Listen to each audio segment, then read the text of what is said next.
어느 날 부처님은 맑은 연못가에 제자들과 함께 앉아 있었습니다. 햇살은 따뜻하게 내리쬐었고 부드러운 바람이 연꽃 향기를 실어 나르며 모두의 마음을 편안하게 했습니다. 그때 한 제자가 고요히 부처님께 물었습니다. 세존이시여, 삶에서 슬픔과 고통이 끊이지 않습니다. 어떻게 하면 그런 고통에서 벗어나 행복하게 살 수 있을까요? 부처님은 연못에 비친 자신의 모습을 잠시 들여다보며 대답하셨습니다. 물결이 일렁이는 연못 속에서는 자신의 얼굴을 똑바로 볼 수 없단다. 고요해진 물에서는 비로소 자신의 모습을 선명히 마주할 수 있지. 너의 마음도 그와 같다. 마음속에 일렁이는 감정들을 잠재우고 고요를 찾는 것이 행복을 향한 첫걸음이다. 부처님은 조용히 말을 이어가셨습니다. 삶에서 고통을 완전히 피할 수는 없단다. 하지만 고통에 마음을 뺏기지 않는 법은 배울 수 있다. 마음을 다스리는 연습을 통해 너는 행복과 평안을 누릴 수 있을 것이다. 여러분, 오늘의 주제는 바로 마음 아파하지 마라, 슬퍼하지도 마라, 이렇게 살아라입니다. 삶 속에서 우리는 크고 작은 고통을 겪습니다.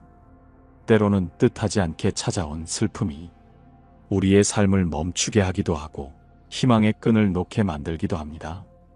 그렇지만 부처님의 가르침에 따르면 우리가 느끼는 고통은 마음이 만들어낸 환영에 불과하다고 합니다.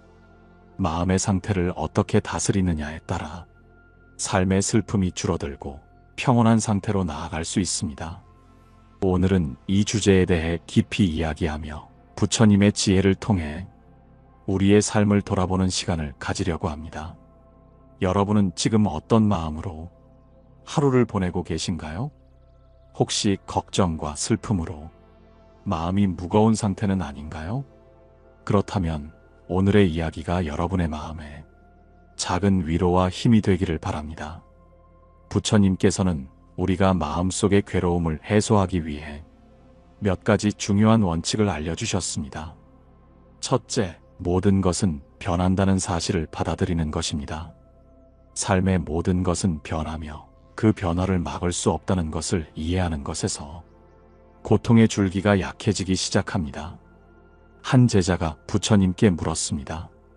세존이시여, 사랑했던 이를 잃고 마음이 너무 아픕니다. 이 아픔에서 벗어날 방법을 알려주십시오. 부처님은 그 제자에게 연꽃 한 송이를 건네며 말씀하셨습니다.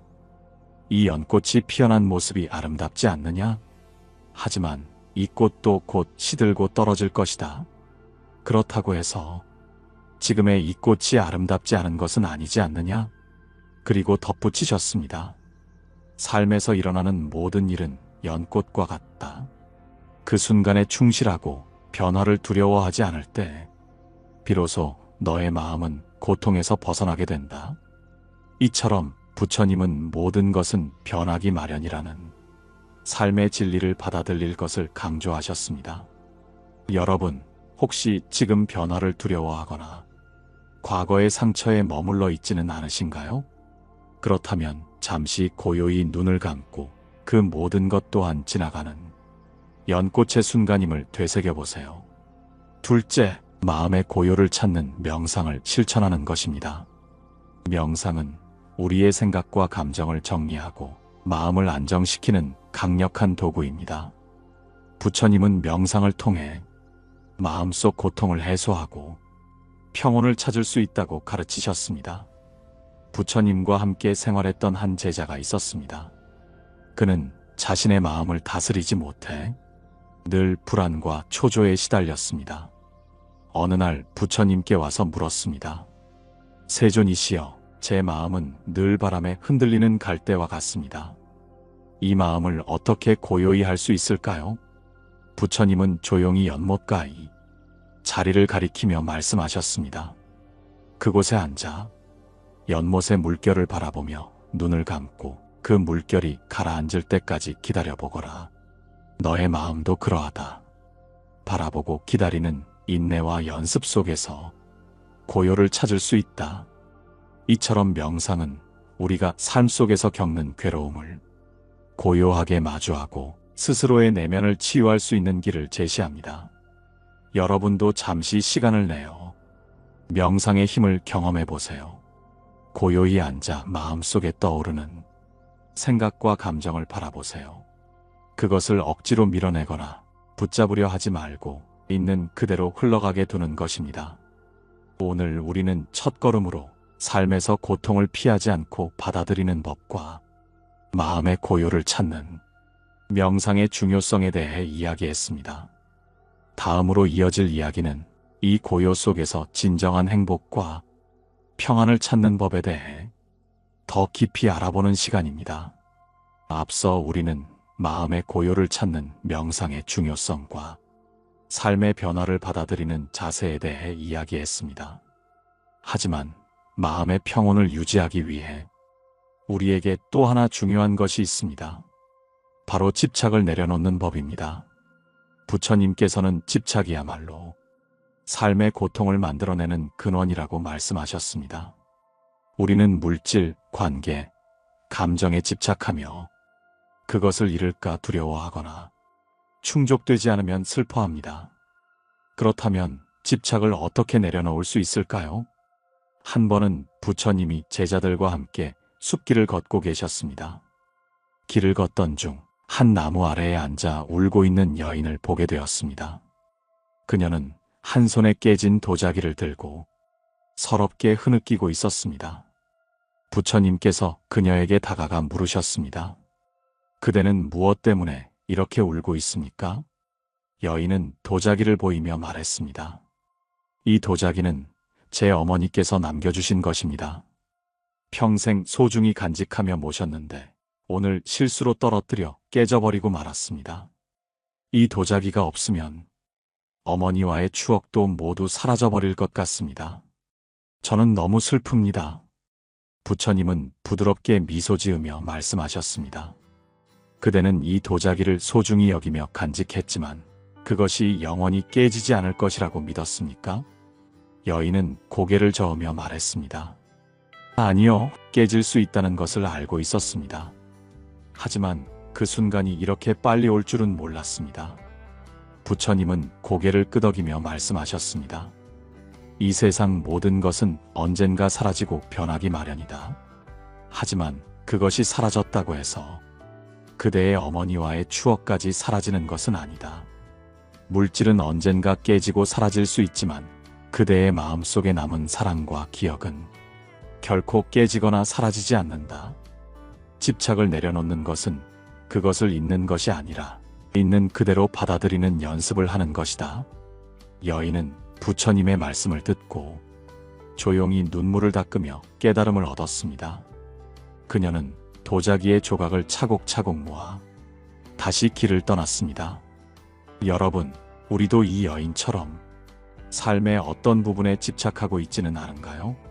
물질, 관계, 혹은 우리의 기대와 욕망에 너무 얽매여서 그것을 잃었을 때 슬픔을 느끼고 있지는 않나요? 부처님은 집착을 내려놓는다는 것이 무엇인가를 포기하는 것이 아니라 그것에 대한 지나친 기대와 소유욕을 내려놓는 것이라고 말씀하셨습니다. 그렇게 하면 삶이 한결 가벼워지고 자연스럽게 마음의 평안을 찾을 수 있습니다. 한 제자가 부처님께 여쭈었습니다. 세존이시여, 저는 한 친구와의 관계에서 너무 많은 기대를 했습니다. 그 기대가 충족되지 않았을 때 큰 실망과 분노를 느꼈습니다. 어떻게 하면 이런 고통에서 벗어날 수 있을까요? 부처님은 한 잔의 물을 들어 보이며 말씀하셨습니다. 이 물을 들어 올리고 있는 동안 손이 점점 피곤해지고 고통스러워질 것이다. 하지만 이 물을 내려놓으면 손의 고통도 사라지지 않겠느냐? 관계도 그와 같다. 기대라는 무게를 내려놓을 때 그 관계는 너에게 더 이상 고통이 되지 않을 것이다. 이처럼 우리가 집착하고 있는 물질, 관계, 감정 등을 내려놓으면 그것이 우리에게 미치는 영향도 줄어들게 됩니다. 여러분도 스스로에게 물어보세요. 지금 나는 무엇을 붙잡고 있는가? 그것을 내려놓는다면 내 마음은 얼마나 가벼워질 수 있을까? 부처님의 가르침은 단순히 이론이 아닙니다. 그것은 우리가 일상 속에서 직접 실천할 수 있는 삶의 지혜입니다. 오늘부터 작은 것부터 연습해 보세요. 필요 없는 물건을 정리하거나 무리한 기대를 내려놓거나 혹은 오래된 원망을 용서하며 마음속 짐을 조금씩 덜어내는 것입니다. 이번에는 집착을 내려놓은 후 우리의 마음을 채울 수 있는 긍정적인 에너지에 대해 이야기해 보겠습니다. 그것은 바로 자비와 연민입니다. 부처님께서는 이렇게 말씀하셨습니다. 연민은 다른 이의 고통을 이해하고 그 고통을 덜어주고자 하는 마음이다. 그 마음은 스스로를 치유하고 다른 이를 치유한다. 여기에서 떠오르는 한 에피소드가 있습니다. 어느 날 부처님께서 제자들과 함께 길을 걷고 계셨습니다. 한 마을을 지나던 중 그곳 주민들이 한 남자를 둘러싸고 그를 심하게 꾸짖고 있는 모습을 보게 되었습니다. 부처님은 제자들과 함께 멈춰 섰습니다. 그 남자는 누군가의 논밭을 훼손한 죄로 마을 사람들의 질타를 받고 있었습니다. 그는 고개를 숙인 채 아무 말도 하지 못하고 있었고 마을 사람들은 그를 더욱 심하게 몰아세웠습니다. 그 모습을 보던 부처님께서 조용히 말씀하셨습니다. 그대들 모두 이 남자를 미워하고 꾸짖는 것이 그대들의 고통을 줄여주고 있는가? 마을 사람들은 그 말을 듣고 서로를 바라보며 잠시 침묵했습니다. 부처님은 그 남자에게 다가가 물으셨습니다. 그대는 이 행동이 옳지 않다는 것을 알고 있는가? 남자는 떨리는 목소리로 대답했습니다. 알고 있습니다. 세존이시여. 저는 잘못했습니다. 부처님은 고개를 끄덕이며 말씀하셨습니다. 그대가 잘못을 인정했으니 이제 그것을 바로잡으려는 노력을 시작할 수 있다. 그러나 주변의 꾸짖음은 그대의 마음을 더 무겁게 만들 뿐이다. 그 후 부처님은 마을 사람들에게 말씀하셨습니다. 연민은 꾸짖음보다 강하다. 누군가의 잘못을 바로잡으려 할 때 미움으로 대하지 말고 연민으로 다가가라. 그것이 그를 변화시키고 그대의 마음도 평온하게 한다. 마을 사람들은 부끄러워하며 더 이상 남자를 꾸짖지 않았습니다. 그 남자는 부처님의 가르침에 감사하며 자신의 잘못을 바로잡겠다고 다짐했습니다. 이 이야기 속에서 우리가 배울 수 있는 것은 연민의 힘입니다. 우리는 종종 누군가의 잘못이나 결점에 대해 비난과 분노를 선택합니다. 하지만 그러한 태도는 상대방에게 상처를 주고 우리 자신에게도 불편한 감정을 남깁니다. 여러분, 우리도 한번 질문해 봅시다. 지금 내 마음속에 남아있는 비난이나 원망이 있는가요? 그 감정 대신 연민으로 바라보면 어떨까요? 상대방의 상황과 고통을 이해하려고 노력해 본다면 그 관계는 더 나은 방향으로 변화할 수 있을 것입니다.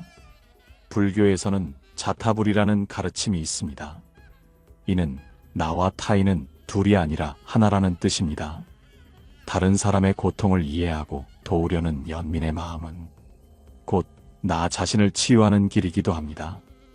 한 제자가 부처님께 물었습니다.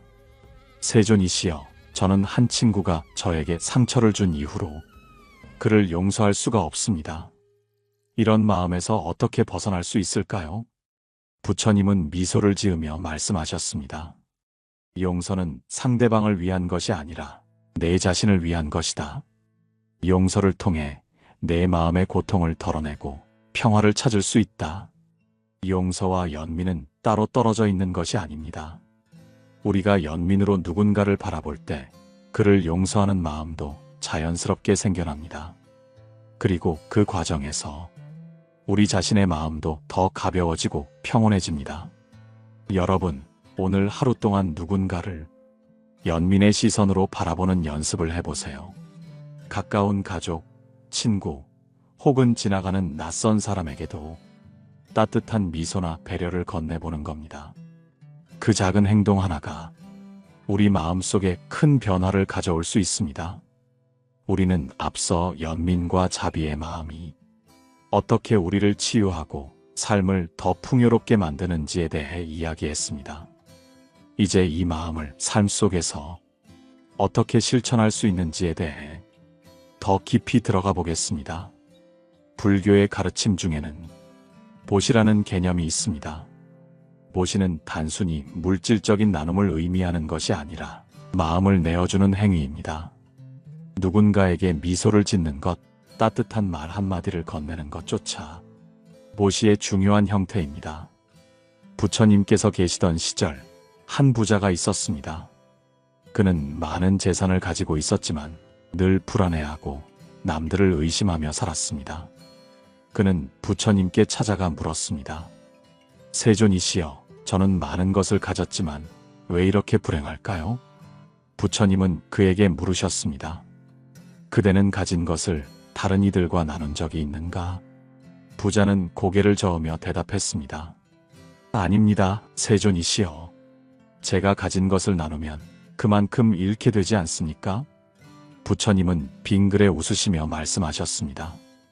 그대가 가진 재물은 흐르지 않는 물과 같아 썩어버린다. 그것을 나누면 그 물은 강처럼 흘러 더 많은 이들에게 생명을 줄 것이다. 그 후 부자는 부처님의 말씀을 따라 재산의 일부를 어려운 사람들에게 나누기 시작했습니다. 그는 시간이 지날수록 마음이 더 가벼워지고 진정한 행복을 느끼게 되었습니다. 여러분, 우리의 삶 속에서도 이런 경험이 있지 않으신가요? 작은 나눔이지만 그것이 우리에게 큰 행복으로 돌아온 적이 있을 것입니다. 나눔은 상대방에게 도움을 줄 뿐 아니라 우리 자신을 풍요롭게 합니다. 여기서 중요한 것은 나눔이 꼭 물질적인 것이 아니라는 점입니다. 시간을 내어주는 것, 경청하는 것, 응원의 말을 건네는 것 또한 크나큰 나눔이 될 수 있습니다. 어쩌면 우리가 누군가에게 베푼 친절이 그 사람의 하루를 구할 수도 있습니다. 불교에서 자주 인용되는 이야기 중 하나는 부처님께서 말 한마디의 나눔에 대해 하신 가르침입니다. 부처님은 말씀하셨습니다. 사람은 때로 금은 보화보다 따뜻한 말 한마디를 더 소중히 여긴다. 그 말이 그의 상처를 어루만지고 삶에 희망을 줄 수 있기 때문이다. 한 제자가 부처님께 물었습니다. 세존이시여, 어떻게 하면 작은 말로도 큰 힘을 줄 수 있습니까? 부처님은 대답하셨습니다. 그 말이 진심에서 나올 때 그것은 사람의 마음을 움직인다. 진심은 마음의 씨앗과 같아 세월이 지나면 큰 나무로 자란다. 여러분, 우리도 한번 생각해 봅시다. 오늘 하루 동안 내가 누군가에게 건넨 말 중에 상대방을 위로하거나 힘을 준 것이 있었나요? 아니면 반대로 의도치 않게 상처를 준 말은 없었을까요? 자비와 연민의 나눔은 우리의 말과 행동 속에서 시작됩니다.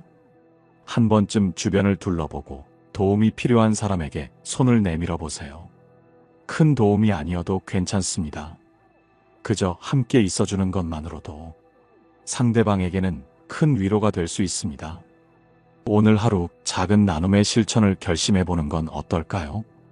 길에서 만난 이웃에게 미소를 건네고 친구에게 따뜻한 안부를 전하는 것만으로도 충분합니다. 이런 작은 변화들이 모여 우리의 삶을 더욱 행복하게 만들 것입니다.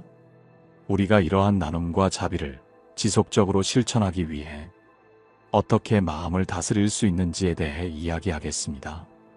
끝까지 함께 해주세요. 때로 우리는 실천의 필요성을 느끼면서도 마음이 따라주지 않을 때가 있습니다. 왜냐하면 우리 내면에는 아직 풀리지 않은 슬픔, 분노, 후회 같은 감정들이 마치 얽힌 실타래처럼 엉켜있기 때문입니다. 부처님께서 제자들과 함께 있을 때 한 제자가 조용히 질문했습니다. 세존이시여, 저는 과거의 실수와 상처에서 벗어나지 못하고 있습니다. 어떻게 하면 그런 기억들로부터 자유로워질 수 있겠습니까? 부처님은 곧장 대답하지 않으셨습니다. 대신 근처의 나무 아래로 그를 데리고 가셨습니다. 부처님은 땅 위에 큰 돌 하나를 집어들며 말씀하셨습니다. 이 돌을 강물에 던져보아라. 제자는 돌을 강물에 던졌고 돌은 곧 물속으로 가라앉았습니다. 부처님은 다시 말씀하셨습니다. 이번에는 그 돌이 떠오르도록 만들어 보아라. 제자는 당황하며 답했습니다. 세존이시여, 돌은 무거우니 떠오를 수 없습니다. 부처님은 고개를 끄덕이며 말씀하셨습니다. 그렇다. 우리의 과거의 무거운 기억들도 이 돌과 같다. 우리가 그것을 계속 붙들고 있다면 그 무게는 우리를 가라앉게 만들 것이다. 하지만 그 돌을 내려놓고 강물에 흘려보낸다면 그대의 마음은 비로소 자유로워질 것이다. 이 이야기는 과거를 내려놓는 것의 중요성을 알려줍니다. 우리는 때때로 지나간 일들에 대한 후회와 아쉬움, 혹은 타인으로부터 받은 상처 때문에 현재의 삶을 즐기지 못합니다. 그러나 부처님은 우리에게 말합니다. 과거의 무게를 내려놓을 때 그대는 비로소 현재에 집중할 수 있다. 여러분도 이런 경험이 있으실 겁니다. 누군가의 말 한마디 혹은 실패했던 기억 때문에 마음이 무거워지고 앞으로 나아가지 못했던 순간들 말입니다. 하지만 우리가 과거의 일들을 계속 끌어안고 있다면 현재의 행복 또한 놓칠 수밖에 없습니다. 이제 여러분께 질문을 드려봅니다. 지금도 마음속에 남아있는 돌 같은 기억이 있나요? 그 돌을 내려놓기 위해 어떤 행동을 할 수 있을까요? 우리가 할 수 있는 첫 번째 단계는 그것을 인정하고 받아들이는 것입니다. 불교에서는 수용이라는 개념이 매우 중요합니다. 어떤 감정이나 기억도 부정하거나 억누르지 않고 있는 그대로 바라보는 것입니다. 예를 들어 내가 누군가에게 상처를 주었던 과거의 일이 있다면 그 사실을 회피하지 않고 직면하며 그에 따른 책임을 받아들이는 것입니다. 그리고 그 과정에서 자신을 용서하는 것이 중요합니다. 부처님은 말씀하셨습니다. 자신을 용서할 수 없는 이는 타인을 용서할 수도 없다. 용서는 단순히 상대방을 위한 것이 아닙니다. 용서의 진정한 목적은 내 마음을 자유롭게 하기 위함입니다. 스스로를 용서하고 타인을 용서할 때 우리의 마음은 비로소 가벼워질 수 있습니다. 또한 우리는 내려놓기를 연습해야 합니다. 불교에서는 마음을 비우는 방법 중 하나로 명상을 권장합니다. 명상은 마음속의 생각과 감정을 있는 그대로 바라보고 그것을 자연스럽게 흘려보내는 과정입니다. 명상을 통해 우리는 우리 마음속의 무거운 돌들을 조금씩 덜어낼 수 있습니다. 여러분, 지금 잠시 눈을 감고 깊게 숨을 쉬어보세요. 그 숨과 함께 과거의 무거운 기억들이 조금씩 흘러가고 있다고 상상해보세요. 이런 작은 연습이 반복되면 여러분의 마음도 점점 가벼워질 것입니다. 이제는 한 걸음 더 나아가 현재의 행복을 찾고 내면의 평화를 키우는 법에 대해 이야기해 보겠습니다. 부처님께서는 어느 날 한 제자가 불안한 얼굴로 찾아와 물었습니다. 세존이시여, 저는 매 순간 마음이 흔들리고 어느 것에도 만족할 수가 없습니다. 무엇이 문제인지 알 수가 없습니다. 부처님은 조용히 미소를 지으며 말씀하셨습니다. 그대는 호수에 돌을 던져본 적이 있는가? 제자는 고개를 끄덕이며 대답했습니다. 네, 돌이 물속에 떨어지면 잔잔했던 물결이 흩어지고 호수의 표면은 흔들립니다. 부처님은 다시 물었습니다. 그렇다면 그 물결이 잔잔해질 때까지 그대는 무엇을 하는가? 제자는 잠시 생각한 후 답했습니다. 아무것도 하지 않습니다. 시간이 지나면 물결은 자연히 가라앉습니다. 부처님은 고요한 목소리로 말씀하셨습니다. 그렇다. 우리의 마음도 호수와 같다. 불안과 걱정의 돌이 던져지면 마음은 흔들릴 것이다. 그러나 그 흔들림을 억지로 멈추려 하지 말고 자연스럽게 가라앉도록 기다려라. 그때 비로소 마음은 평온을 되찾을 것이다. 이 이야기는 현재의 순간에 머무르는 법을 알려줍니다. 우리는 살면서 많은 걱정과 불안을 겪습니다. 미래에 대한 불확실함, 과거에 대한 후회, 그리고 지금 해야 할 많은 일들에 대한 부담이 우리 마음을 끊임없이 흔들어 놓습니다. 그러나 부처님은 말합니다. 흔들림을 억누르려 하지 말고 흐름을 받아들여라. 여러분은 혹시 이런 경험이 있으신가요? 내가 아무리 노력해도 마음이 진정되지 않는 순간들 말입니다. 그럴 때 우리는 흔히 더 많은 노력을 기울이거나 스스로를 책망하곤 합니다. 하지만 부처님의 가르침은 정반대의 길을 제시합니다. 바로 놓아두고 기다리라는 것입니다. 여기서 중요한 것은 마음을 관찰하는 연습입니다. 불교에서 말하는 마음 챙김은 지금 이 순간 내 마음이 어떤 상태인지 있는 그대로 알아차리는 것입니다. 걱정이 밀려올 때 그 걱정을 밀어내려 하지 않고 그것을 바라보는 것입니다. 아, 내가 지금 걱정하고 있구나. 내 마음이 흔들리고 있구나. 이렇게 자신을 객관적으로 바라보는 연습은 마음의 혼란을 줄이고 평온을 되찾는 데 큰 도움이 됩니다. 또 하나 중요한 것은 작은 행복에 감사하는 태도입니다. 부처님께서는 말씀하셨습니다. 행복은 멀리 있지 않다. 지금 그대가 가진 것에서 행복을 찾으라. 어느 날 한 여인이 부처님께 찾아와 그녀의 슬픔을 호소했습니다. 세존이시여, 제게는 가진 것이 너무 없습니다. 가족도 재산도 심지어 건강도 온전치 못합니다. 저는 어떻게 행복을 찾을 수 있겠습니까? 부처님은 잠시 생각하시더니 그녀에게 물으셨습니다. 그대는 지금 숨을 쉬고 있는가? 그녀는 놀라며 대답했습니다. 네, 물론 숨을 쉬고 있습니다. 부처님은 미소 지으며 말씀하셨습니다. 그렇다면 이미 큰 축복을 가지고 있다.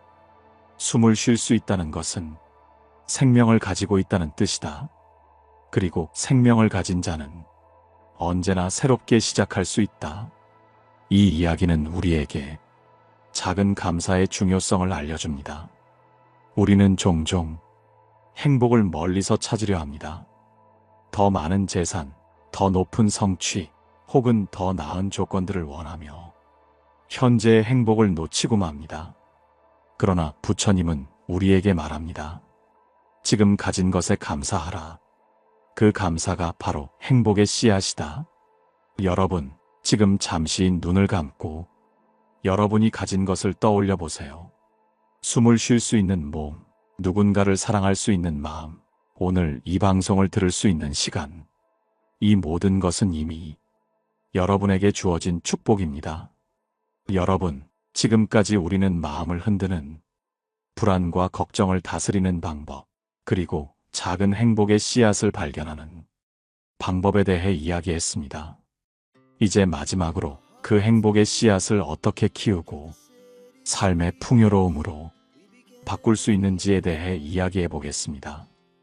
부처님께서 어느 날 한 작은 마을을 지나실 때였습니다.